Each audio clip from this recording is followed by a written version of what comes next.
This meeting will now come to order. The clerk will please call the roll. Mayor Carlett. Here. Vice Mayor Edwards. Here. Councilmember Finn. Councilmember Binsbacher. Here. Councilmember Tanner. Here. Councilmember Hunt. Here. Councilmember Dunn. Here. Thank you. Good evening and welcome to the Peoria City Council special meeting of April 6th, 2021. We have one item on our study session agenda this evening, and that is Water Services Update, Drought Contingency Planning. And to begin, I will turn it over to our city manager, Mr. Jeff Tyne. Great. Thank you, Mayor. Thank you, Council. This is, of course, one of our regular updates that we wanted to provide to you with regard to our water portfolio, making sure that you're well informed of recent events. And sure enough, with the upcoming summer here in Arizona, and after a less than stellar winter and spring with regard to snowpack, we expect a lot of attention will be put on the water scarcity that we're seeing and the pressure that it put on specifically on the Colorado River. And so with that in mind, we sure enough even saw articles today on that very topic. So it seems opportune for us to talk a little bit more and provide, again, that background and, again, reassurance that we can provide to our Peoria residents with our current water portfolio, but also talk longer term about our game plan as we go forward. And that really comes out through our drought contingency plan that we'll identify today. So with that, I'll pass it over to our Deputy City Manager, Eric Strunk, to introduce our team. Great. Thank you, Mr. Tyne. Thank you, Mayor and Council. As Mr. Tyne mentioned, this is really an ongoing series, and you'll hear from both of our guests tonight that there'll probably be a declaration made a little later this year that you'll hear a lot more about in the media. So we wanted to just kind of prep you, and we feel that's probably going to happen over the next couple, 3 months here, so the time is just right. Normally, we would have our water resources, our water services director here, Kate Powers, kind of taking the lead on the presentation today. He's a little under the weather, so we thought this was important enough to press on. So, Kate, I hope you're watching out there, and we do you right. As you know, we've had the opportunity to periodically brief you about Peoria's diverse water portfolio, and we did so earlier this year and throughout last year. As mentioned previously at these briefings, we do derive our water from four key resources. The first is our more than 30 groundwater pumps that we have peppered throughout the city. We use groundwater quite a bit in our distribution system. We also purchase annually quite a bit of water from the Salt River Project. They have surface water up in the mountains, and they also do some pumping as well, and we purchase that on a regular basis. And we always purchase what we can, our maximum capacity. That's really important to remember. Additionally, we use reclaimed water, not as much as we like, but we have some grand plans to further that throughout the rest of the city, and that's a very important of our future, and you'll hear a little bit more about that as well. And finally, we've all heard about the Colorado River. That's the fourth source of our water, and we do purchase that through the Central Arizona Project. They are the purveyors. They are the entity that was formed to oversee the contracts and the distribution of that water, and each year we do spend a significant amount of money on purchasing that water for our residents. The whole purpose of this today is to talk to you a little bit about that last element, our water source from the Colorado River. We're going to update you on our portfolio, and as Mr. Tyne mentioned, some of the pressure points that come into play. So we'll move on to the next slide here. A real quick history lesson is kind of important. I'll try to keep it short. Our allotment of Colorado River water goes back to 1922. So almost 100 years ago when Arizona and 6 other states entered into the Colorado River Compact. And that was kind of the mastered agreement that divvied up who's going to get what, where, when, and how. And again, that was 100 years ago. One important thing to remember is at the time that compact was established and created and agreed to, conditions were a lot different than they are environmentally. We were coming off of a relatively wet season, so the flow rates on average were much higher than they are today.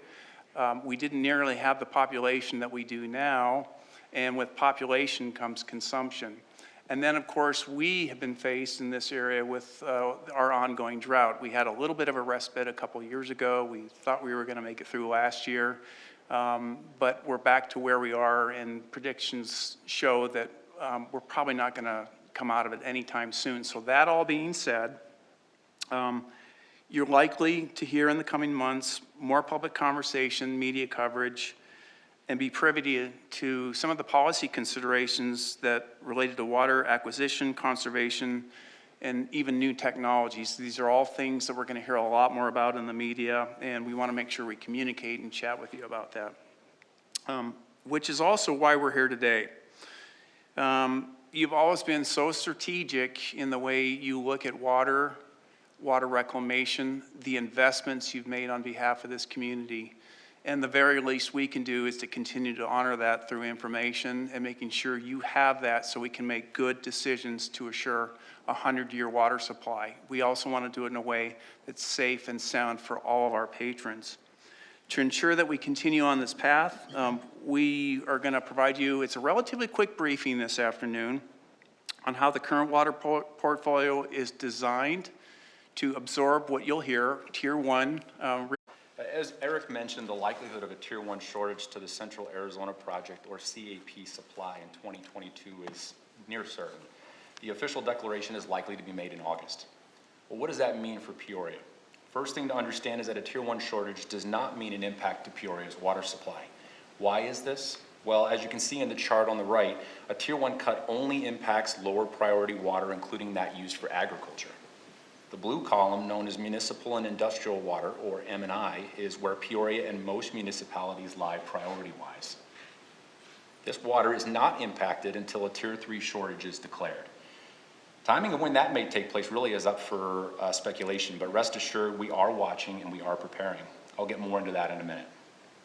One significant impact we can expect from a Tier 1 shortage is that CAP water costs will go up.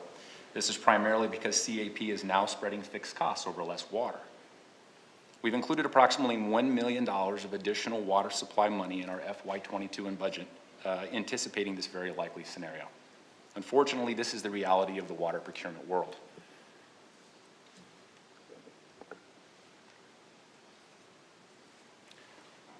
We're also expecting significant media coverage of this impending shortage declaration over the next few months, and we wanted to ensure you had all the facts on what Peoria is doing to prepare. For starters, the city recently updated our drought management plan in 2017. This plan mirrors the state's operational drought plan by outlining 4 stages of drought alert levels and Peoria's proposed response at each stage. It's important to note that these stages do not align with the CAP shortage tiers. For example, a Tier 1 CAP shortage does not necessarily trigger a Stage 1 alert, at least not in Peoria. Before any stage of drought is declared, city staff must convene a drought management team made up of representatives from most city departments. This team will make recommendations to the city manager, including when to issue a Stage 1 alert. Any alert declaration would involve significant outreach to the community, including our city council. So what does a Stage 1 alert look like? The table on the right shows various city responses during the 4 drought alert stages. These responses are broken into 3 categories, including municipal, residential, and non-residential. An example of possible measures that we could take under a Stage 1 alert is the voluntary reduction of water used at our city parks or ornamental water fountains. Stage 1 really wouldn't impact the other 2 categories and is primarily designed to communicate this water watch to our citizens and educate them on what they can do to reduce their water use. This information is all readily available on the city's public website. Other entities may initiate their drought alert plans prior to Peoria. This can be for a variety of reasons, including having a lower priority CAP supply. Every one of these cities has a different water portfolio that may require taking a different approach than us. We expect that these declarations by other cities and the media coverage might generate questions for Peoria staff. Because of this, we're working with our AMWA partners and other Valley water providers to ensure a proactive and consistent message for our residents. Brett's now going to go into some detail on how Peoria is preparing to ensure a long-term sustainable water supply. But before we do that, is there any questions yet? Great. Not yet. Mayor, Council, if I could point out something real quickly. The point about regional awareness and education is so important at this point. As you'll hear from Brett, we are ahead of the curve because of good thinking and good practices, best practices. And we know that can last for so long. So we want to continue the motion that we put into place. So everything you've heard about sustainability, I know it may sound a little worn around the edges, but it is very important that we continue to acknowledge those and support those. The educational outreach is critical as well. We have so many new people moving into this part of the world. It's a different water reality. And each of these jurisdictions that you see up here, they're all faced with that.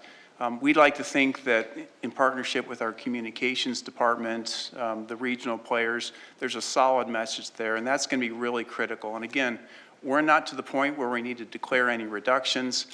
We want to pursue this through education and voluntary reduction, and hopefully that's where we're going to leave it, and we'll be fine. So I just wanted to offer a quick comment on that. You were reading my mind, exactly. That's what I was thinking, Eric. And if you wouldn't mind going back to your previous slide, and you're talking about the things that we would do in the various categories for when the media starts talking about a Tier 1 reduction. I didn't see messaging in there. I just looked really quickly because it's very tiny, but I didn't see anything in there that had to do with education. And that's going to be really imperative, because as soon as another city does it, that's not the time for us to say, but we have different water portfolios. It's too complicated for that. And so we need to be on our messaging in advance, I think. Very well said. And one more little comment.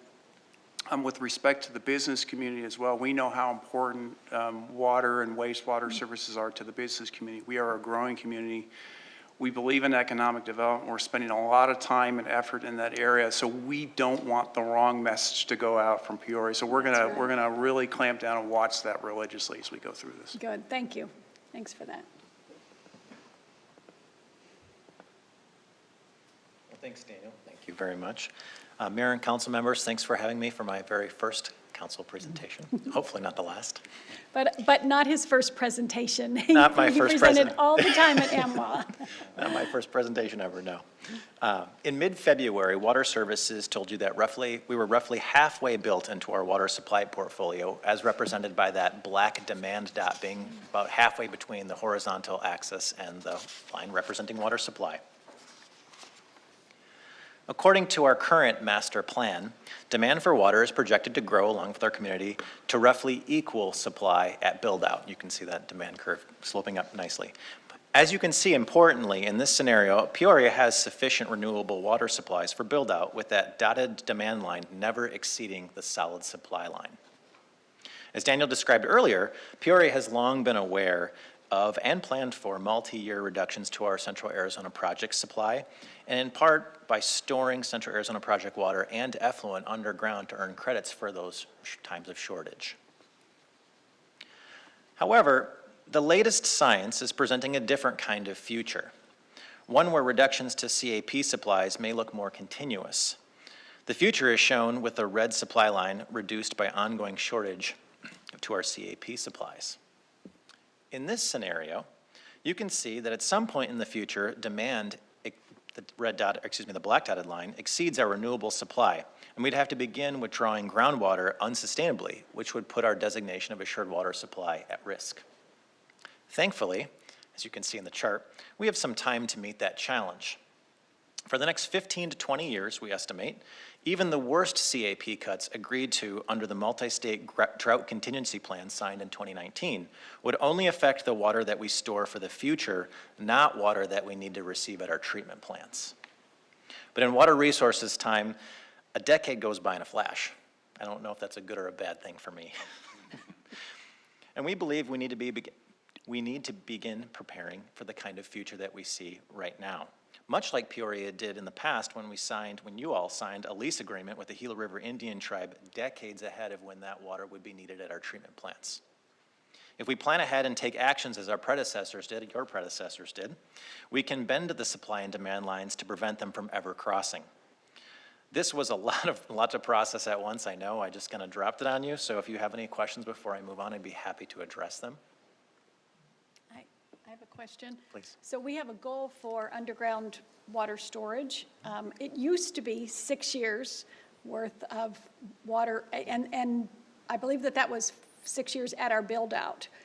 Do we still have that same goal, and do we still have the ability to store that much water? We do, and we're making great progress towards that goal. And the key difference between the goal, which is still a good goal, it applies in many ways. The key difference between that and this future that we see in this graph is that long-term storage credits, the idea behind them was to get us from dry period to dry period, going from the wet period down to the dry and back to the wet period. It was to get us through those. But what the latest science is telling us is that we may not be bouncing back, at least as quickly, or if ever. And so there really isn't a sufficient amount of long-term storage credits to assure a long-term sustainable supply. It'll help us for sure, particularly on the SRP side of things. But when it comes to Colorado River cuts, if the Colorado River is reduced permanently, or if it's reduced so frequently that it looks permanent, long-term storage credits only help us for a certain amount of time. So it's a different kind of future. That's why it's a lot to convey today. It is, and it's a different kind of drought. Yes, It is. 20, 25 years and counting, something Yeah. like that. Any questions? Go ahead. Okay. Joanne. Peoria staff, we're not resting on our laurels. We've already begun taking action to meet this challenge. We've identified short, medium, and longer-term actions that will help us maintain the sustainable water portfolio we have today.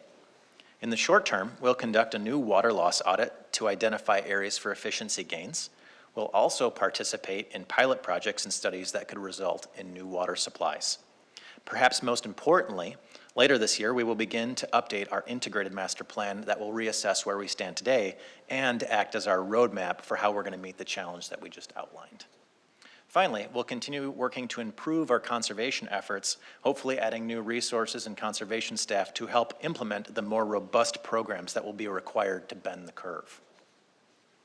In the medium term, we will finalize phase 1 of our reclaimed water delivery line supplying Paloma Park and other areas to the north. We'll also begin phase 2 of this plan in an effort to interconnect our water reclamation facilities.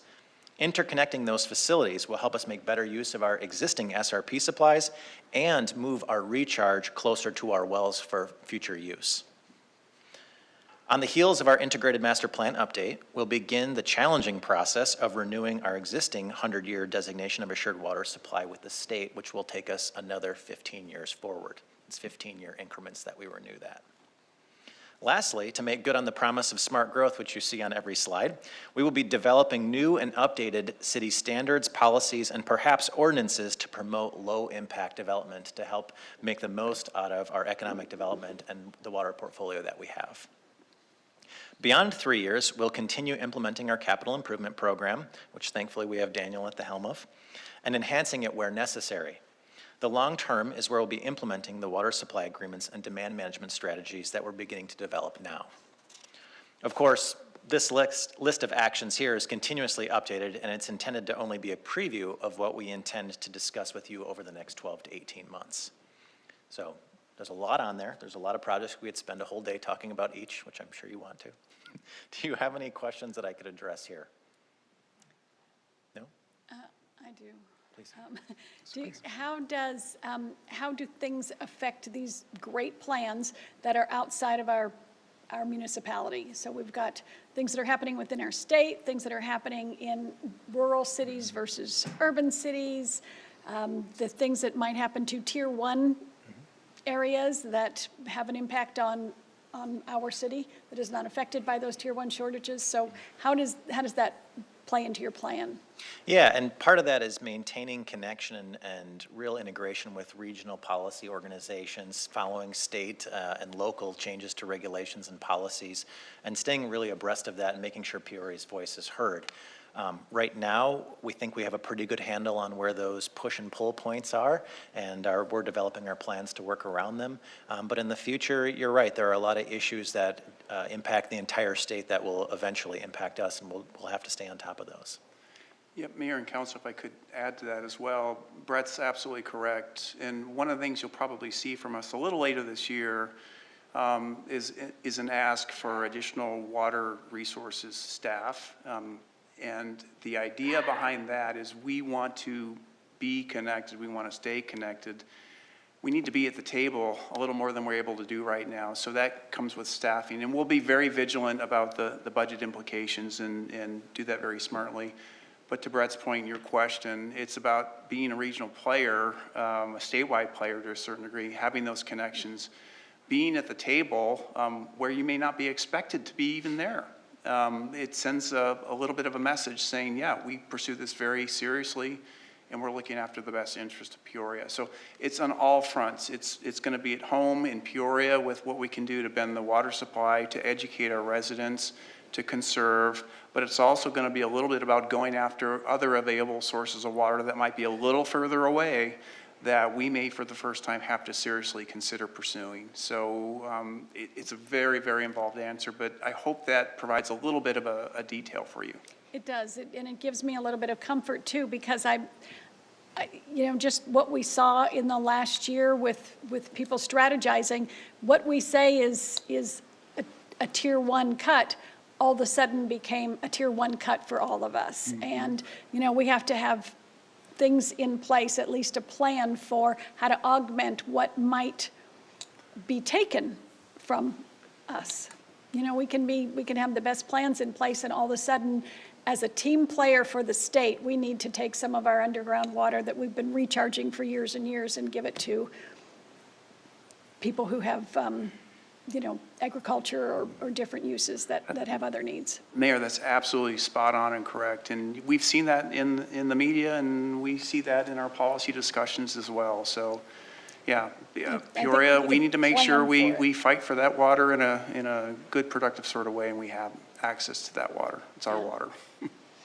So, and that actually kind of goes right into it's more or less the wrap-up slide, I think, more than anything else. It was a short presentation.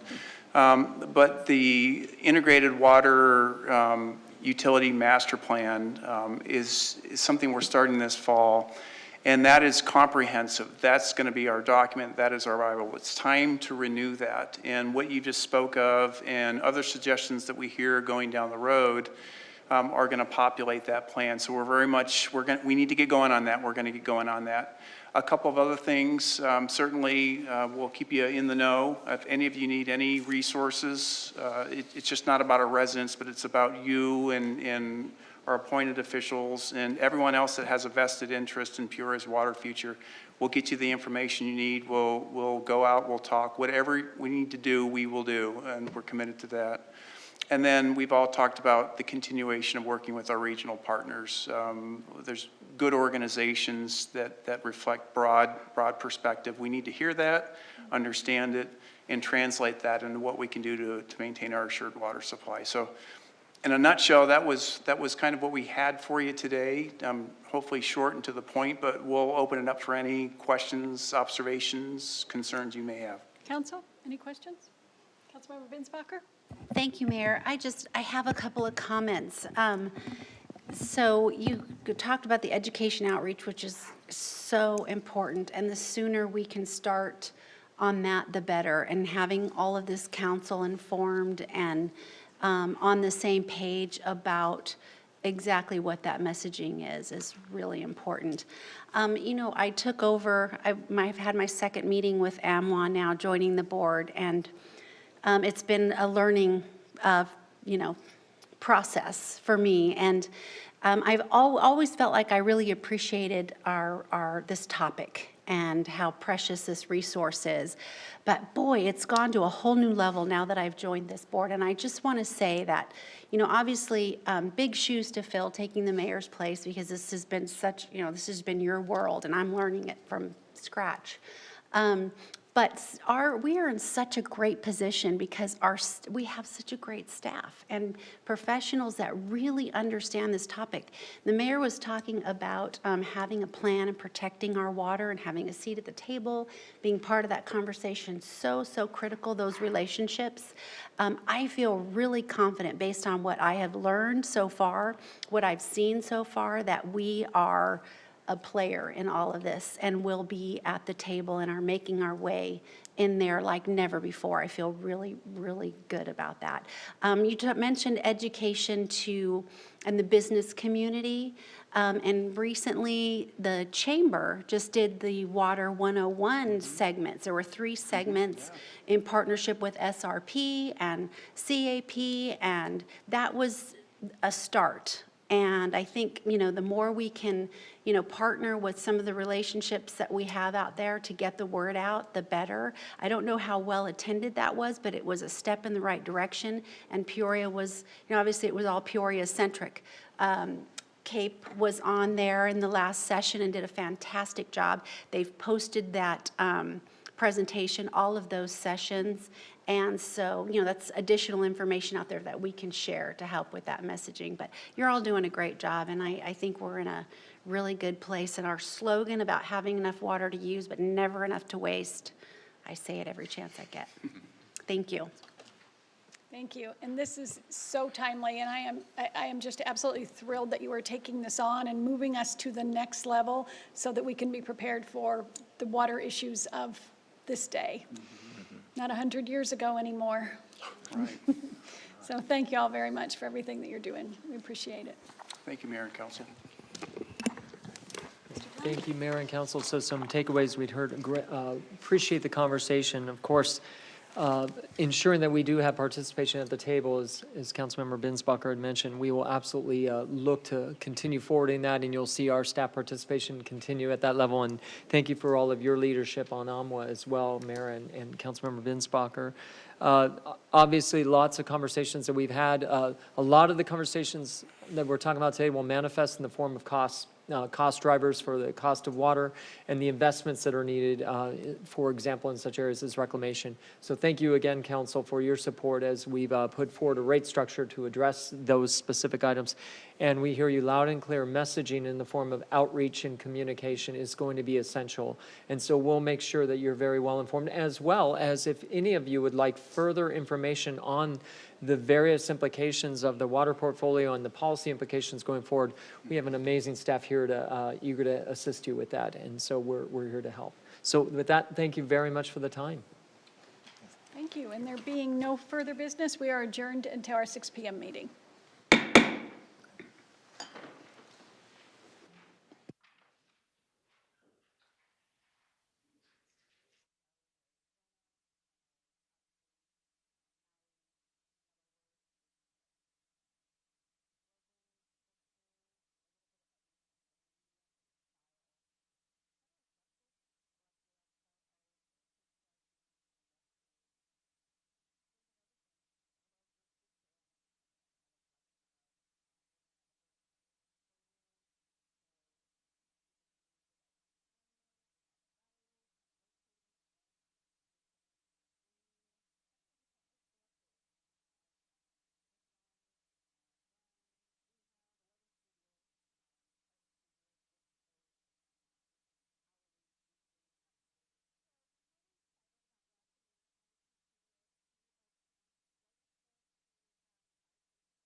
The Mayor and City Council welcome you to the Peoria City Council meeting. As a courtesy to others, please silence all phones. If you would like to address an issue that is on the agenda, or if you would like to speak to the council regarding a non-agenda item, please complete a speaker request form, which can be found in the front lobby of the Peoria City Council chambers or in the tray to the left of the speaker's podium. Please place the completed speaker request form in the second tray to the left of the speaker's podium labeled Request to Speak. All speakers will have 3 minutes to complete their comments. A countdown clock is easily visible on the left side of the wall behind the City Council dais. Only items listed on the agenda may be addressed by the council.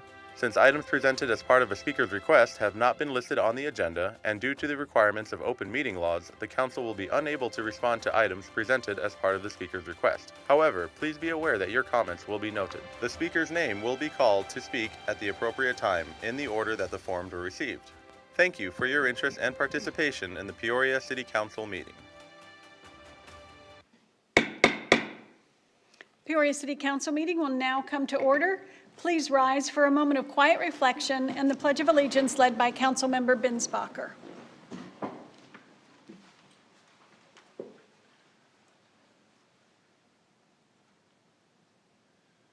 pledge allegiance To the flag of the United States of America and to the republic for which it stands, one nation, under God, indivisible, with liberty and justice for all.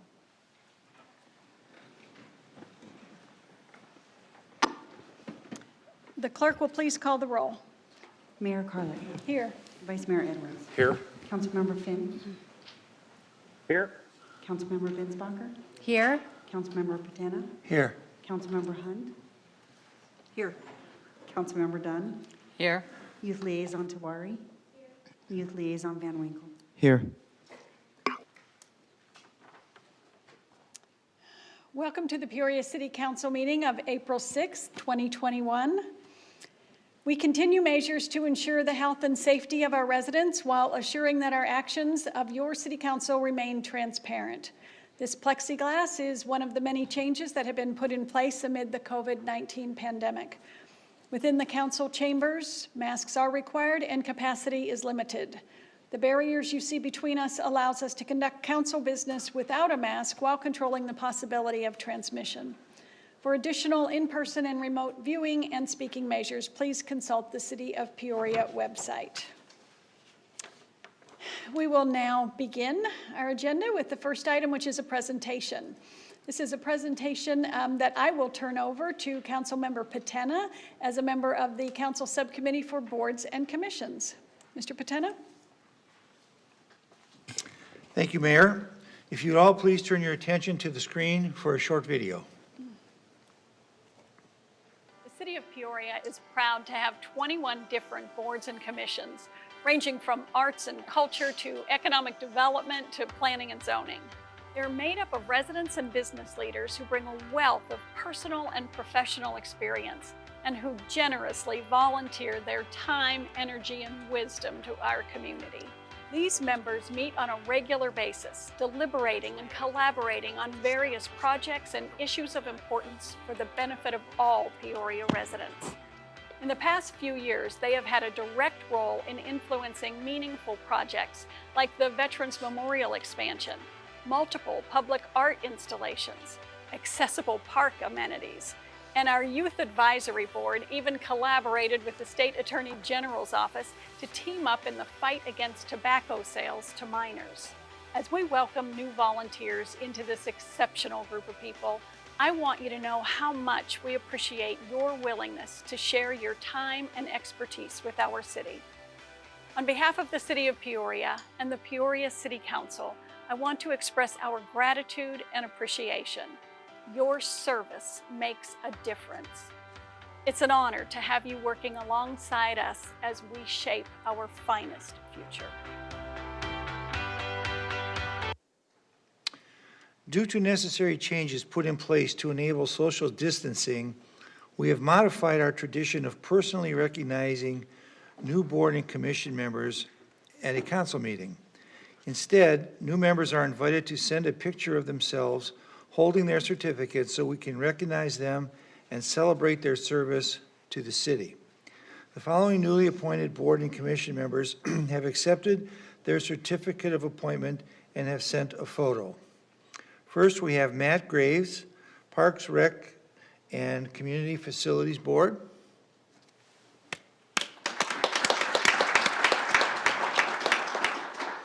Next, we have Jane Cincinnati, Personnel Board. And last, we have Jeff Bruno, Veterans Memorial Board. Congratulations and welcome to our new board and commission members. All right, thank you very much, Councilmember Patena. And the next item is a proclamation recognizing National Public Safety Telecommunications Week. And I am going to read a proclamation. Whereas the Association of Public Safety Communications Officials, APCO International, has designated April 11th through 17th, 2021 as National Public Safety Telecommunications Week. And whereas public safety telecommunication professionals aid in providing 911 emergency assistance to the citizens of the city of Peoria. And whereas it is important that all citizens know and understand the duties, responsibilities, skills, expertise, and commitment of public safety telecommunication professionals and the support they provide to citizens in distress by answering emergency calls and dispatching emergency professionals and equipment to render assistance to protect life and property. And whereas the men and women of the Peoria Police Department unceasingly provide a vital public service. Now, therefore, I, Kathy Carlett, Mayor of the City of Peoria, Arizona, do hereby proclaim April 11th through 17th, 2021 as National Public Safety Telecommunications Week. And I am happy to invite our Chief, Art Miller, to the podium, along with a lot of company. Tonight. Good evening, Mayor and Council. Thank you so much for that nice presentation. I'm so proud of our communications department and how it's run and how it serves our community. They are the unsung heroes and the faceless voices in the night that you call when you need help. And they are truly professional services. And you've heard me say this over and over again. I believe that in communications division, it's the hardest training. It's the most, it's the link between our officers and our community and vice versa.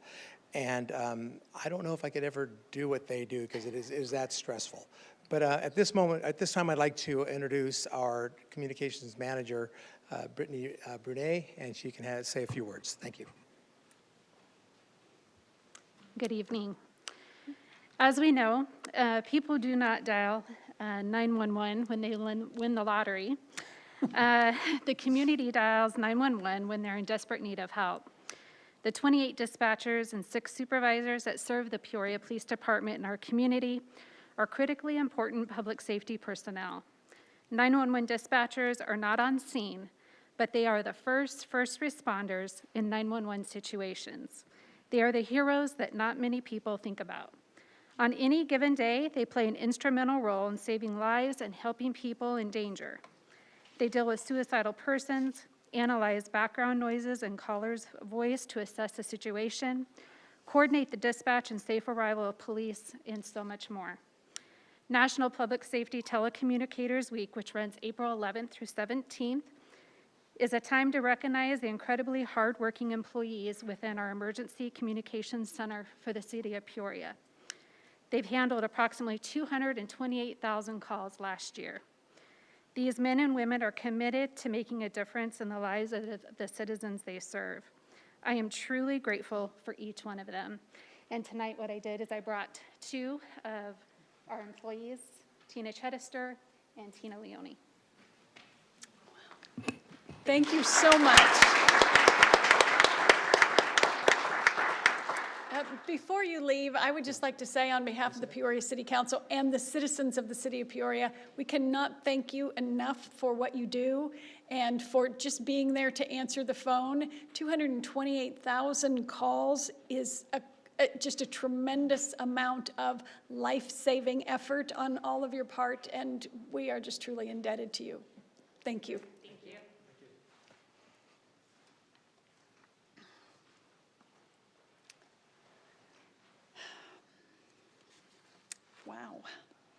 So the next item on the agenda is proclamation recognizing Young Child and First Things First Northwest Maricopa Regional Council Week. And I have asked Councilmember Binsbacher as the council's education liaison to read that proclamation for us. Thank you, Mayor.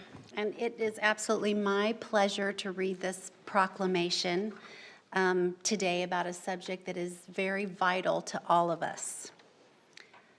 We, the City of Peoria, Mayor and council members, are honored to join with the community at large in recognizing that all young children deserve quality early learning environments that support them as capable and competent lifelong learners. And whereas nurturing, parenting, quality and accessible childcare and early education programs build strong brains during the critical years from birth to age 5 and up. Whereas investments in babies and young children has profound impacts on creating a strong and vibrant community. And whereas, first things first, Arizona Association for the Education of Young Children, City of Peoria, and other community organizations in conjunction with the National Association for the Education of Young Children are celebrating the 50th anniversary of the Week of the Young Child.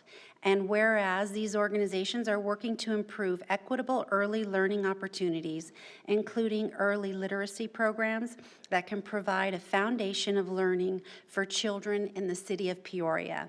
And whereas early childhood educators and others who make a difference in the lives of young children deserve thanks and recognition. And whereas public policies that support early learning for all young children are crucial to the future of Arizona's young children, families, and communities. Now, therefore, I, on behalf of Kathy Carlett, Mayor of the City of Peoria and the State of Arizona, do hereby declare April 10th through 16th, 2021 as Week of the Young Child in the City of Peoria, Arizona. And I would like to invite Sherry Steele up from Neighborhood and Community Services to come up and say a few words. Councilmember Binsbacher, thank you so much. I really appreciate this opportunity. Mayor and Council, good evening. Excited to be here. I've been smiling behind my mask the whole time, and great to see you in person. Just really want to thank you for the opportunity to declare this proclamation. As you heard from all the whereas, there are a lot of important things that go into making a community whole, and that starts with our very youngest residents. And I'm happy to be such a good, or have such a good partner in First Things First of Arizona in our Northwest Regional Maricopa Board that I did bring two guests tonight. They didn't really want to speak, but I'm going to introduce them for a moment here. I have Nicole Yazzie. She is the outreach coordinator for our region that includes Peoria, Arizona. Welcome, Nicole. And I have Terry Sarmiento. She is a fellow board member with me on the Northwest Maricopa Board, and she holds the business seat. And her business is in the Mesquite District, which is great. So welcome, ladies. Thank you for supporting me tonight. Just really want to say we're excited. We have some great activities planned for next week. It is a national themed week for the young child. We have Music Monday, Tasty Tuesday. We're incorporating a lot of things with our Little Learners Preschool next week. I think Councilmember Binsbacher is going to make a visit or have a visit with us. Our code enforcement officers are going to come out and read and do a story time and let the kids see their trucks. So we're so happy to get back to a climate that is acceptable once again and healthy and safe for everybody. You'll have lots of pictures in the week in review for sure.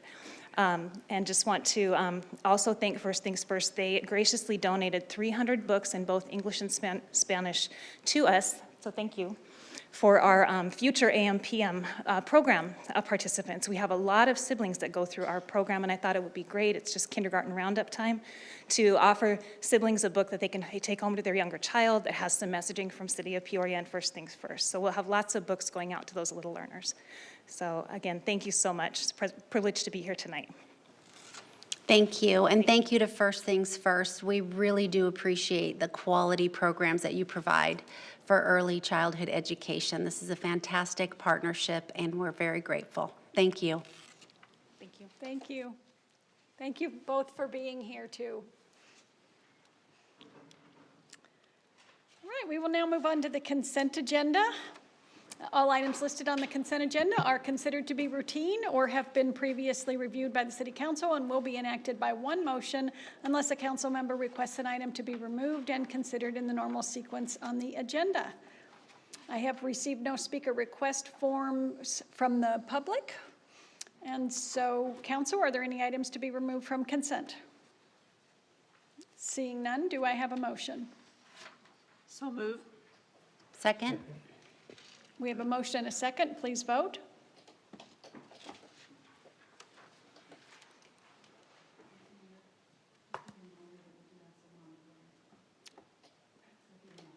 Councilmember Finn, how do you vote? Aye. And the consent agenda passes unanimously.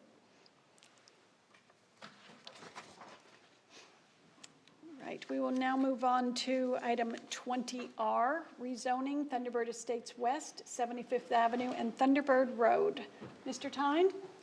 Thank you. Mayor and Council, you may recall this was originally discussed at your February 16th meeting. This is an action item, consider of a rezoning, and to present on this and provide you an update is Chris Hawkins, our Planning and Community Development Director. Thank you. Great. Well, thank you, Mr. Tyne, and good evening, Mayor and Council. Item 20R, this is a request for a PED amendment to permit a drive-through restaurant on a vacant site near 75th and Thunderbird. As Mr. Tyne mentioned, this item was heard by the council on February 16th. At that meeting, the council received testimony from the neighborhood and also received new information and new operating restrictions that were introduced into the record after the Planning and Zoning Commission had heard the case. So at that meeting, the council voted to remand the case back to the Planning Commission, and that's to ensure we have a full and complete public record when we make the base decision upon. So tonight, what I'll do in this presentation is I'll provide you a summary of the case and then talk about what occurred at the Planning Commission and introduce the recommendation from that point. The applicant, again, is Mr. John Jurtis from Texas Land Engineers. The site on the screen is identified in red. It's approximately 1,000 feet west of the southwest corner of 75th and Thunderbird. It's approximately 1.63 acres in size, and again, the proposal tonight is a request to modify the PED zoning for Parcel 3, and we'll talk about Parcel 3 in a second, to permit one drive-through restaurant with limitations. This graphic illustrates the site in context with other commercial and residential parcels in the area. So there are a number of drive-up related uses in this general area.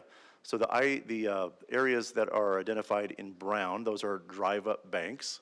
The areas that are, or the polygons are identified in yellow, those are existing drive-through restaurants. So the site is on the upper left-hand corner of the slide, and that is immediately west of the UMB Bank. It shares access to Thunderbird Road with the UMB Bank. And then, of course, to the south, and then the areas flanking the commercial strip is the Thunderbird Estates West subdivision. Now, this site is part of an overall 37-acre planned area development. So a PED, as you know, is a uniquely tailored zoning district with uses and development standards that respond to a specific development program or the context in the area. So this PED was approved by the city back in 1997, and that PED created 3 parcels. So Parcel 1 was a single-family residential parcel. That's the area identified in yellow, the Thunderbird Estates West. And then it also identified 2 commercial parcels. So Parcel 2 is the area in brown or red, what is that, brown? And that's the strip along Thunderbird Road there. And those land uses in the PAD are subject to the city's C2 or intermediate commercial zoning district. So for the public that may be watching, the C2 district is probably the city's most common commercial zoning district. It's what you typically see at mile or arterial intersections.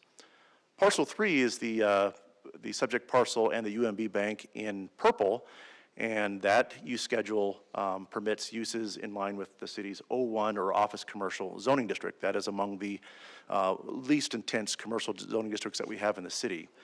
Now, in looking at the public record from 1997, it's not real clear why there was this distinction, but presumably it was probably to recognition that perhaps the Parcel 3 was positioned as more of a buffer parcel, and perhaps that's the reason why the Office 1 or the less intense uses were relegated for that site there. Now, I think it's instructive that when we look at the distinctions relative to the proposal tonight in terms of Parcel 2 versus Parcel 3, Parcel 2, in the area in Brown, it does allow restaurant uses, they're permitted without restriction, so you can have, there's no restriction on operating hours. Restaurants are also permitted in Parcel 3 in the area in purple. So the major distinction is when we talk about drive-through restaurants. So drive-through restaurants are permitted in Parcel 2, but they are not permitted in Parcel 3, hence the purpose of the PAD amendment this evening.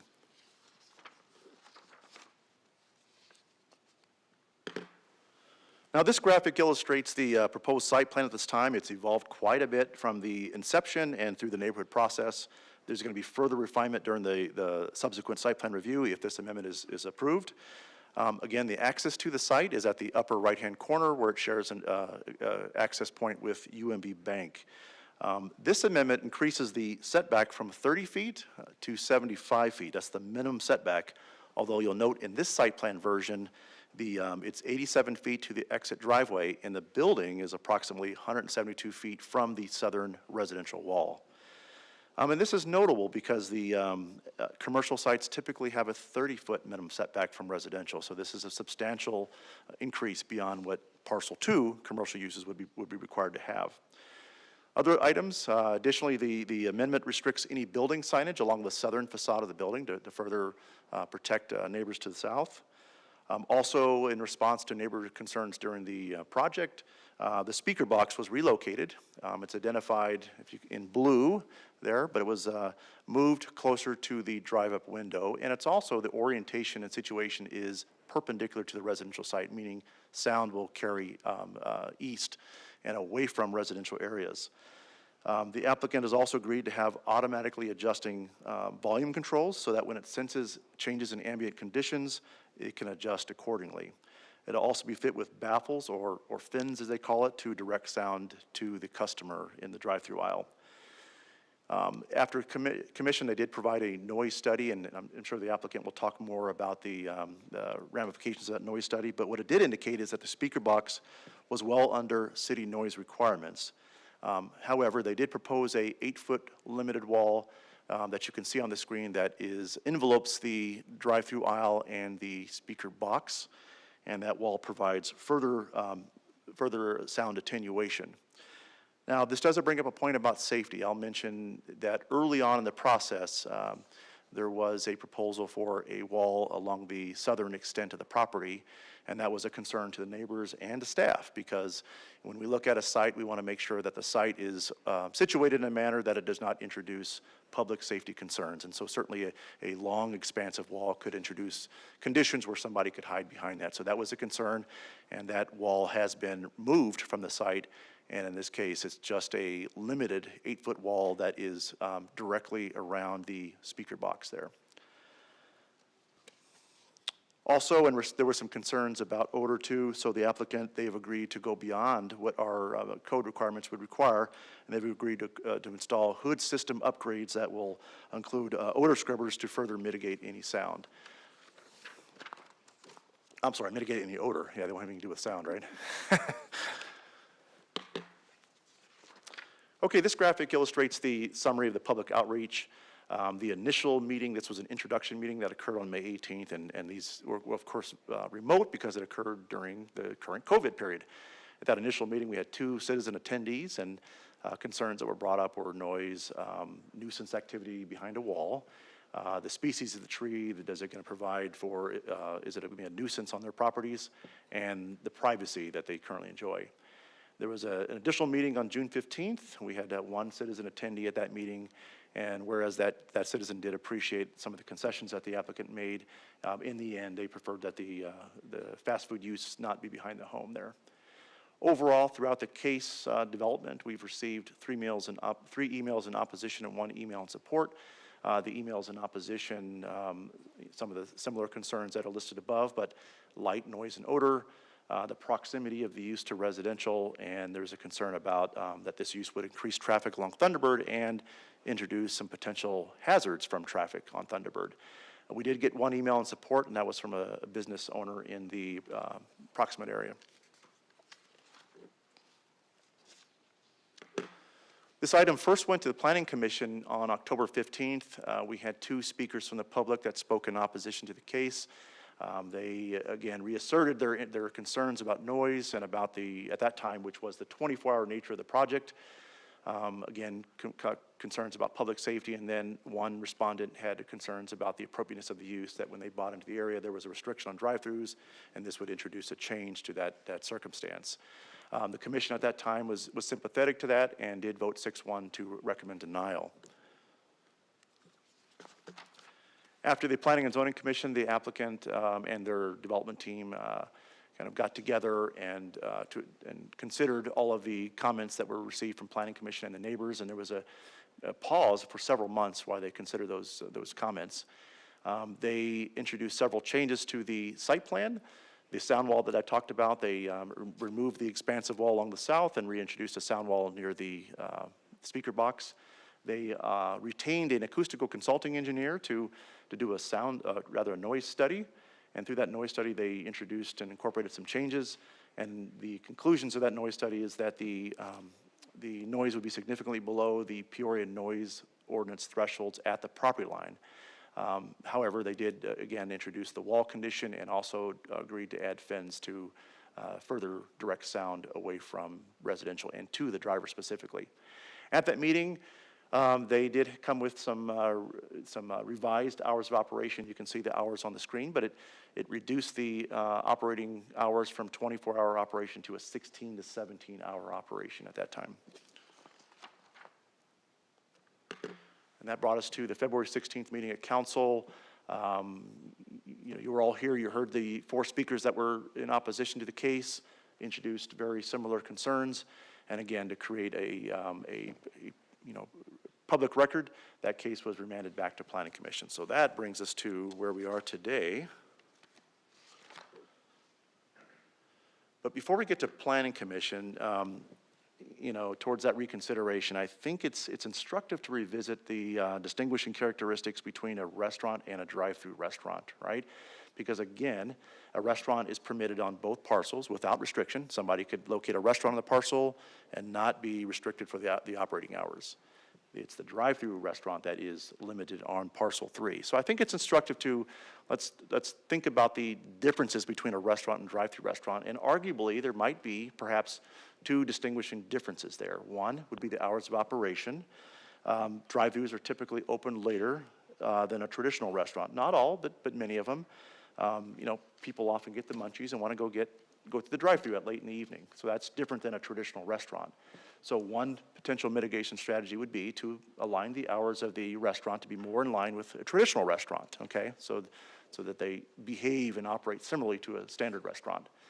Another distinguishing difference, I would say, would be noise. Drive-through restaurants have speaker boxes. Restaurants do not. And also, there's the frequent visitor turnover with a drive-through restaurant. So that introduces a different condition there. So mitigation strategies would be, we've talked about the orientation of the speaker box away from residential. We've talked about the introduction of the 8-foot sound wall. And also, the change in hours of operation to make it more in line with residential does impact the amount of recurrent traffic that is within the drive-through areas, and also the noise you might get from people's radios or the speaker box. So it does have also an impact on mitigating noise, particularly at later hours, so that it behaves more like a standard restaurant. Planning Commission, they heard the case again on March 4th. At that meeting, we did have 5 speakers that were present in opposition to the case, and to their credit, these speakers have been engaged throughout the process, and certainly a lot of changes have occurred to the site plan, a lot of it due to their concerns. The concerns that they offered at the meeting, again, very familiar ones, the sound, the hours of operation, and some just didn't want a fast food use there. Now, at that meeting, the applicant did indicate that the tenant had changed. It was no longer a Taco Bell, but it was a KFC. And the reason for that was that the Taco Bell, they were going to move from the existing site near 75th Avenue to this site, and the restricted hours wasn't really in line with their business plan. It was in line with KFC. They have more standard operating hours, if you will. So that restaurant was going to move over to this site. The applicant also offered further restricted hours than what was offered at the previous Planning Commission meeting. So you can see the hours on the screen. 10 a.m. to 10 p.m. for the drive-through function, and 10 a.m. to 9 p.m. for the restaurant. So that's what they offered. And the commission, that was very compelling to them. And so after receiving the testimony and deliberating about these new changes, they did vote 6-0 to recommend approval, and they added a stipulation at that meeting that would acknowledge and incorporate those further restricted hours of operation. So that's what's in your packet in Exhibit 3 there. So that brings me to my closing slide when we talk about findings, the recommendation of staff and our transmittal of Planning Commission's recommendation. This PAD amendment does conform to the commercial land use designation in the general plan. We believe with these restrictions that these uses will operate similarly to a standard restaurant, which is permitted in Parcel 3, and also provides for more context-sensitive transition in land use. So, Mayor and Council, with that, the recommendation as offered by the Planning Commission and staff is to approve the ordinance subject to the updated conditions in Exhibit 3, and with that, I can take any questions. And the applicant's also present as well. Thank you. Council, are there any questions for Mr. Hawkes? Mayor, this is Mike Senna. I don't have any questions, but I'd like to make some comments before this goes to council for vote. Okay, can you say that again, Councilmember Finn? I'm sorry, Mayor. I don't have any questions per se, but I would like to make some comments before this goes to vote. This might not be the time, but I would like to make some comments if possible. Okay, thank you. In the meantime, then, I do have a request to speak from Mr. Dan Biswas. If you would kindly state your name and address for the record, sir.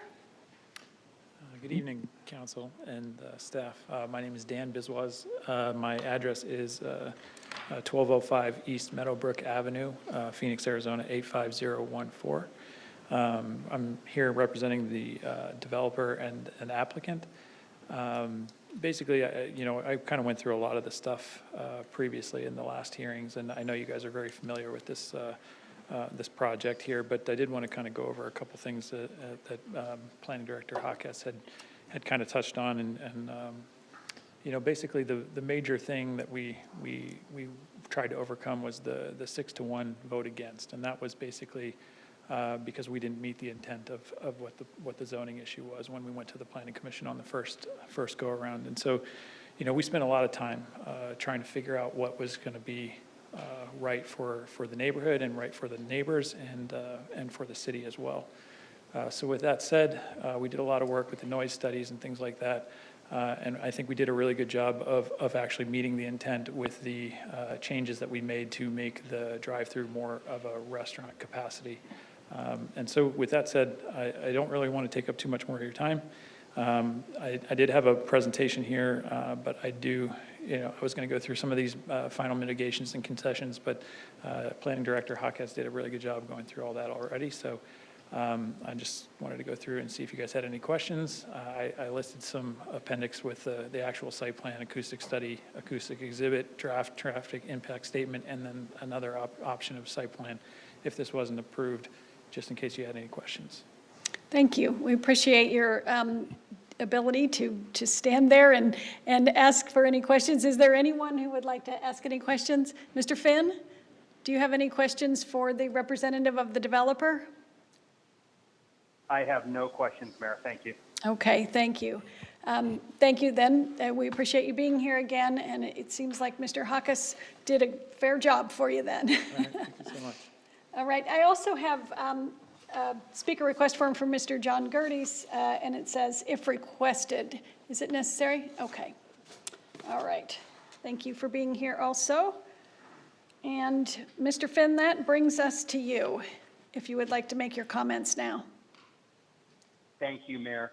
I just wanted to make mention, I've been on council, this is my second term, and I've seen the council go against planning and zoning one time, and this is the only time that I recall us remanding something back to P&Z. And I just want to state that what I've seen happen is exactly, in my mind, what I feel P&Z, staff, the applicant, all should be doing to make this work. And I'm incredibly pleased with how this has gone through with everyone working together. I think it's a great result. I think for the public, it's a great example of how much we value P&Z, and we value their input and the process. And if there's no objections, I would like to move that we accept the recommendation.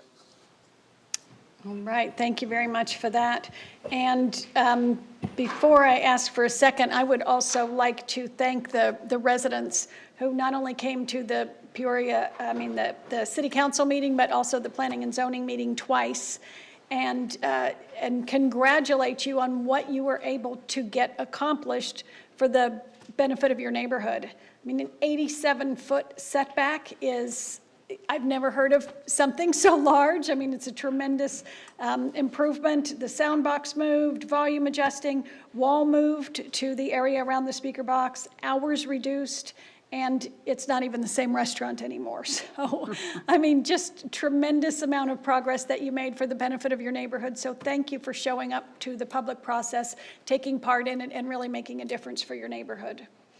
And with that, pardon me? Could not agree more. Thank you. So we already have a motion. Is there a second? Second. We have a motion and a second. Council, please vote. And Mr. Finn, what is your vote? Aye. And that passes unanimously. Thank you very much.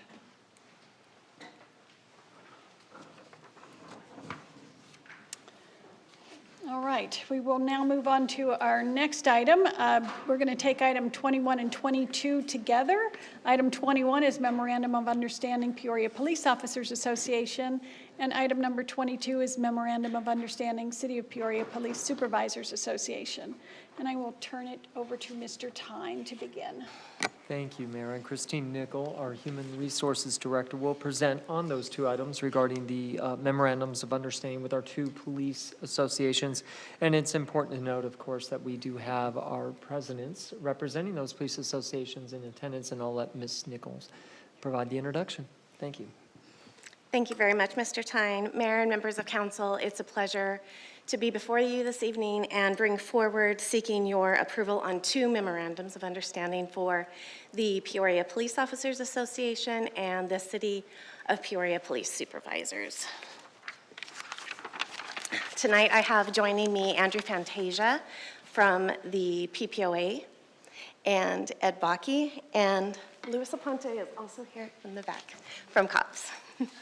We're going to go ahead and get started. The City of Peoria is very fortunate to have effective and collaborative relationships with both PPOA and COPS, and the most recent negotiation session was absolutely no different. Both of the groups came to the table prepared, professional. They were able to very clearly articulate their interests, and we really appreciate all of the hard work that went into that. We believe that the totality of the contracts that we're bringing before you provide a very competitive compensation and benefits package, showing the City Council's commitment to remaining an employer of choice. So we did some light introductions, but I'd like to formally do some introductions now to the PPOA negotiating team. Andrew Fantasia, Association President, Police Officer. Norm Bacon, Lead Negotiator, Police Officer. Justin Fagan, Richard Kraber, and Mike Finney as Association Representatives, Police Officers.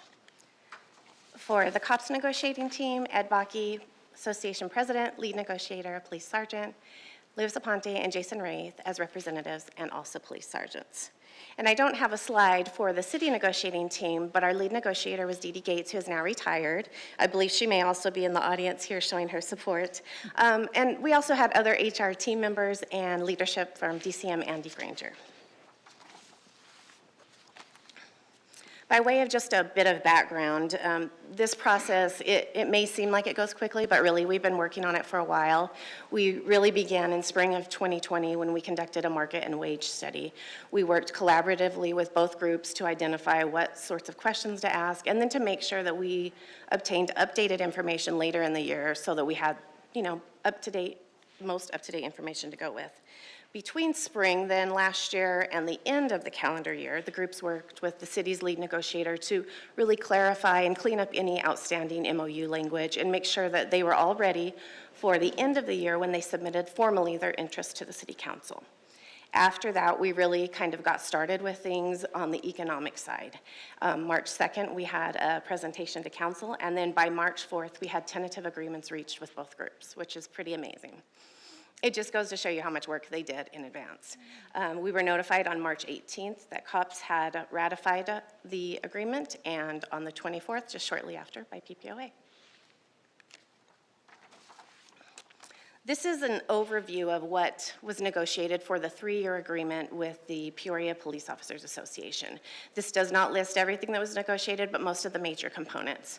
So the first item is yearly market adjustments, and really that keeps us competitive with the labor market and making sure that we're paying our police officers appropriately. We would like to continue the merit and step increases, which recognize performance.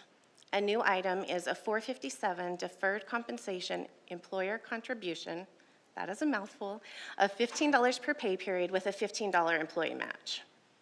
A new specialty pay at $1.15 an hour, and this is for competitive and full-time assignments like a school resource officer, a terrorism liaison officer, and other assignments similar.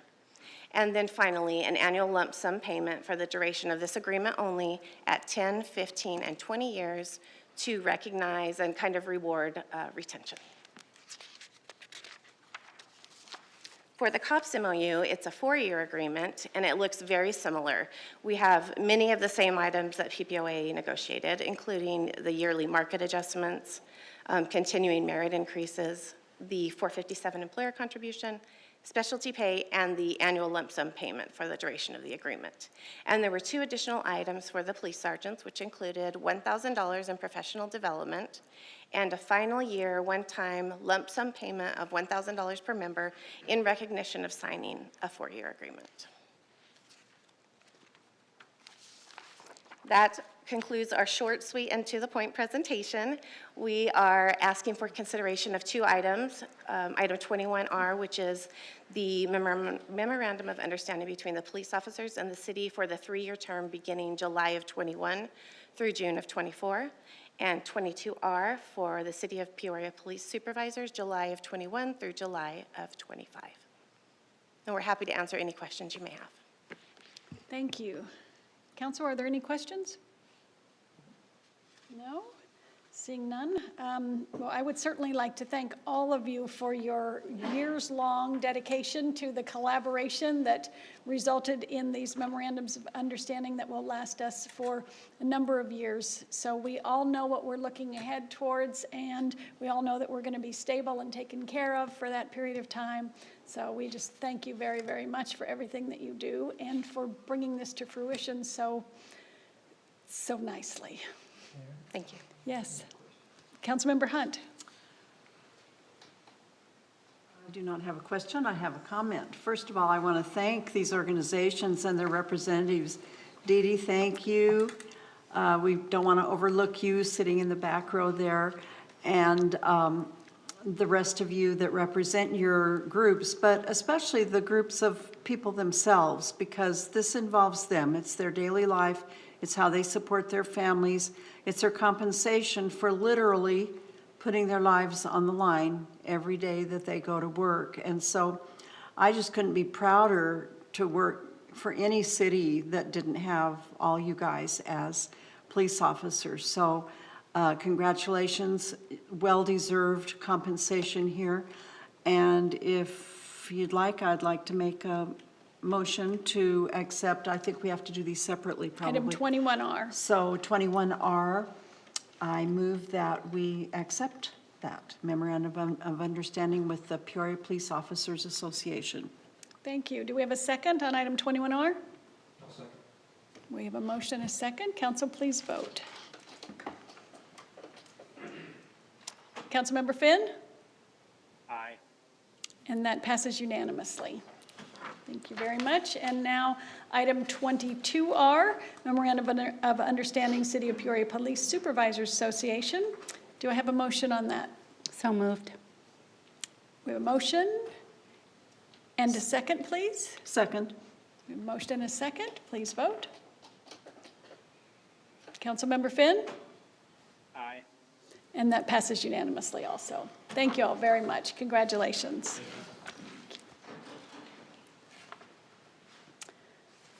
All right, we will now move on to item 23R. That is agreement, Valley Rain Construction, Paloma Community Park Phase 2, Lake Pleasant Parkway and Dixoletta Drive.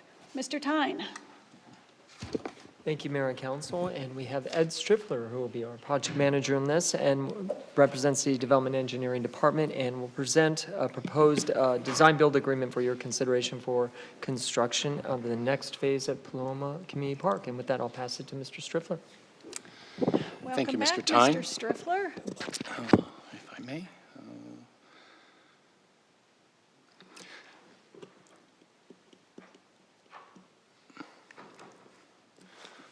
All right. I'm ready. Good evening, Mayor and Council. It's a pleasure this evening to present to you the opportunity to award the design and pre-construction agreement for the second phase of Paloma Community Park. As the Mayor and Council are aware, Paloma Community Park opened last October, providing our residents with an incredible venue in which to recreate during the challenging fall and winter when we experienced COVID-19. I think it's safe to say that the park has been very well received. On a personal note, I've had the flattering privilege of encountering several friends who've asked, have you seen that new park in North Peoria? And it's fun to answer, yeah, I might know something about that. So, upholding my prior commitment to the Mayor and Council, as soon as we opened Phase 1, we started the selection and development process for Phase 2. Tonight, we'll continue to reflect upon Phase 1 for just a little wee bit. I'll share a few details about the selection of the team for Phase 2. I'm excited to share with you details about the citizen engagement we have planned right out of the chute for Phase 2. And I'm sure you're interested in the project's overall timeline, especially in comparison to Phase 1. And last, I'll answer any of your questions, and you'll be presented with the opportunity to approve the agreement so staff can get started. We'll take the first two topics of Phase 1 and the team selection together. The photo on the screen is the image that I presented to the City Council approximately 5 years ago after we identified the site behind New River Dam as having the greatest potential for our third community park. The process took 5.5 years from the award of the site selection study until the project's completion. During that time, we navigated federal, state, county, and our own local development and permitting processes. And we built a coalition of project stakeholders across all of the agencies that worked together tirelessly to make this project a reality. I think most would agree, wow, we nailed it. We gained a tremendous amount of knowledge about geology, hydrology, cultural resources, federally protected bird nesting seasons that we knew nothing about, and unfortunately, how to execute construction seamlessly during an international pandemic. Later in the presentation, I'll share the timeline for Phase 2, and you'll see how we plan to apply that knowledge to significantly shorten the timeline for Phase 2. To execute a project of this scale with all of its complexities, you need a broad team of experts in your toolbox, and you need a well-gelled execution plan. So that brings us to the selection of the design and construction talents for Phase 2. As a city, we've done very well with the design-build-delivery method, which is permitted to be used under Title 34, and we set forth to use that method again on this phase of the project. We again needed a broad team of landscape architects, engineers, and specialty consultants, along with a high-performing contractor. We had 3 teams submit. We assembled an informed but unbiased selection panel with a neutral outside contractor representative. We're pleased to announce that the top-scoring team of Valley Rain Construction with EPG and their design partner, Kimley Horn, were selected for the project.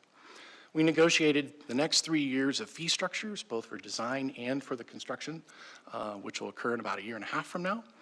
Subcontracting of the project will be competitively bid, just like it was in Phase 1, likely with some Peoria assistance to try to maximize market competition. And we have some very strong performing team components from Phase 1 returning for Phase 2, and we have succession plans in place. I guess a number of years have gone by and people would actually like to retire, but they've made this their last hurrah for the city of Peoria. In summary, the design-build-delivery method continues to offer the city of Peoria low risk, schedule advantages, and brings best value to the citizens for projects like this. Now let's talk about our plans for citizen engagement and, more importantly, the project's anticipated timeline. The Paloma Master Plan image that you see on the screen and have seen many times before reflects the Phase 1 in the darker colors. Phase 2 is to the east or the right of the image shown in the ghosted and shaded colors. And then there's a future planned recreation center against West Wing Mountain on the lower portion of the image. When we were faced with the technical challenges of not diminishing the reservoir capacity in Phase 1, we realized that there were really only 2 locations to accommodate future lighted athletic fields. And you see those in the master plan in the form of the future baseball facilities in the upper right and future soccer and multi-purpose fields in the lower left beyond the current dog park. Our community park athletic fields are professional grade. They're among the best in the state of Arizona.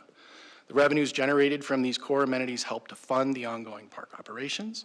And while we've speculated as to the types of infill amenities that the citizens may want, we haven't yet vetted those assumptions. We anticipate those amenities could include more hard court sports, wheeled sports like skateboards, BMX, or mountain biking, nature-focused activities. We have a lot of wildlife out there that folks are enjoying, and possibly an equestrian component. So as a first task, after the award of this agreement, we'll be launching a series of citizen engagement opportunities. We're going to start with the good old-fashioned boots on the ground, ask questions, how did we do and what do you want in Phase 2? We're going to engage digital surveys as we have been doing on our website. We will continue to do with some more specific target imagery to try to gauge people's reactions and see what they want for Phase 2. We plan to have a hybrid digital and in-person option meeting, depending on how COVID continues. And last, we'll conclude with a final citizen comment meeting and presentation to the Parks, Recs, and Community Facilities Board. All of these are planned before the month of June's end to try to maximize the most amount of information we can get before everybody starts going on vacation this summer. So I hope to be back in front of you with an updated master plan and a final list of amenities that are recommended in late summer or early fall. For the timeline of Phase 2, I'm pleased to share that we plan to apply all of the knowledge acquired in Phase 1 to allow us to move faster in Phase 2. So barring any unplanned weather, pandemic, bad word, or economic events, we are committed to pushing the project at a pace which has turf planted in just over 2 years from now, with a target completion of fall/winter 2023. It's just under 3 years. So we also anticipate that we should be able to construct the entirety of Phase 2 without any appreciable citizen impacts to those using Phase 1 or requiring any park closures. And with that, I come to the council request. I'll now bring the presentation to close, invite any questions that you may have, and after we're done, the request this evening is for the council to award a design-build agreement to Valley Rain Construction in the amount of just over $1.8 million for design and pre-construction services for the Phase 2 development of Paloma Community Park. And in addition, awarding this agreement will be accompanied by city-paid expenditures that are routinely incurred during the development process. So, thank you very much. Thank you. Council, are there any questions for Mr. Striffler? Yes, Councilmember Patena. Well, first of all, congratulations on Phase 1. It's an extraordinary park and beautiful and well-received. My question is, because we have a strong economy right now, there's a shortage of construction workers and skilled laborers. Do you anticipate any delays because of that shortage in your timeline? Honestly, potentially. If our economy comes roaring back, we're likely to face many of the same challenges that we faced on Phase 1. In my presentation, I mentioned that the city may participate in the competitive bidding of subcontractors because we have a very broad reach of ability to communicate with the construction community. We also have the ability to express that the selection of subcontractors will be unbiased. It will be with the city's full interest in mind. All should come, all should consider presenting their qualifications and then ultimately their bids. So we hope not, but we're realistic that it could be a possibility. Councilmember Binswanger? Thank you, Mayor. Thank you for that presentation and congratulations on just unbelievable success. I just feel compelled to comment on first of all, the schedule is very ambitious, and I just hope it all comes together like clockwork, though I trust that if there's any obstacles, you'll work through them just like you did in the past. The first phase, I remember seeing that dirt and going out there and looking at that dirt and seeing the vision and just, you know, what's this going to look like? And it is just unbelievable to me what came out of all of that. And I wish I could share with you and the entire team and everyone involved the comments, text messages, emails that I have received about that park and all of the different needs that it touches, and not just the impact on that surrounding area, but the positive impact that it had on our existing community parks because of the way it distributed so many citizens needing to use these amenities. I also want to comment on the public outreach and hearing from citizens and really engaging their participation in the whole process and being heard and then responding to it and bringing it to life. You know, from the unbelievable inclusive playground to pickleball and fishing and you know, the entire vision for the trail system into the future. Just so much to look forward to. So the bar has been set really high. Tremendous accomplishments so far. And if phase 2 goes anything like phase 1 went, then we are in for great things. And with regard to the public process, I know that, you know, there's a window of opportunity that citizens have to participate, and we want to encourage them to participate, and we'll communicate all of that. But really, that process never stops. Even after that park was completed, you know, we have been hearing recommendations and suggestions and some of those simple fixes and tweaks that we've been able to do to just continue to make it the best possible experience that we can for our citizens. So thank you very much for all of it. You're welcome. Councilmember Binsbacher, if I can offer just 2 more pieces of information. One, as of this morning, we have confirmed that the splash pad corrections have been made and it will open on time. I believe that's in a week. And second, we do have an interim package, something we call the in-betweener package that we're about to award, that's going to add additional shade amenities and make some corrective fixes in a few areas. The shade will largely occur around the lake, in the dog park, and then some drainage fixes in a few areas. So we really put the delivery method to use by taking the project savings that we receive back at the end of the project, and we're recycling that back into some in-between improvements before phase 2. Fantastic. Thank you. More great news. Well, if no one has any objections, Mayor, I would like to move to approve item 24R. Thank you very much. Do I have a second? We are. We have a motion and a second. Council, please vote. Councilmember Finn? Aye. And it passes unanimously. Thank you. Thank you. All right. Item 24R, contract amendment, Wilmang Construction, Peoria Main Library renovations, construction contract, 85th Avenue and Peoria Avenue. Mr. Tyne. Thank you, Mayor, and we'll also present on a contract amendment for your consideration to allow for renovations at the Peoria Main Library. And again, Mr. Striffler, who is our Architectural Services Manager, has been instrumental in so many of the different capital projects that we've seen over the last decade and has exciting opportunities at the Main Library. I'll pass to Mr. Striffler. Thank you. Thank you, Mr. Tyne, and good evening again, Mayor and Council. I'm excited to share some additional good news tonight that we are ready to commence with construction of some very exciting new improvements at the Peoria Main Library. As we did in the last presentation, I'll cover a number of facets of the Main Library renovations project, including the need, the preparations up to this point, the vision for the project, the impacts of the library operations, and we'll end with a request of council. I do apologize, this presentation is a little longer than normal, largely because you haven't had the chance to hear about our journey. You only got a chance, I think, to approve a roof replacement a couple of years ago with not much context. So I'll do my best to move through it quickly so that we can get to the exciting images. Oops, I apologize, wrong direction. So for the benefit of the viewing public, The Peoria Main Library is located at the Peoria Municipal Complex, which we are located at the corner of 85th Avenue and Monroe Street. The campus was constructed in two phases, the campus was constructed in two phases with the council chambers that we are in and the Peoria Main Library completing in early 1993. If you're doing your math, this means that the Peoria Main Library has been serving Peoria citizens out of the current building for nearly 30 years of its 100-year existence. The architecture of the Peoria Main Library is formal and it is heavy.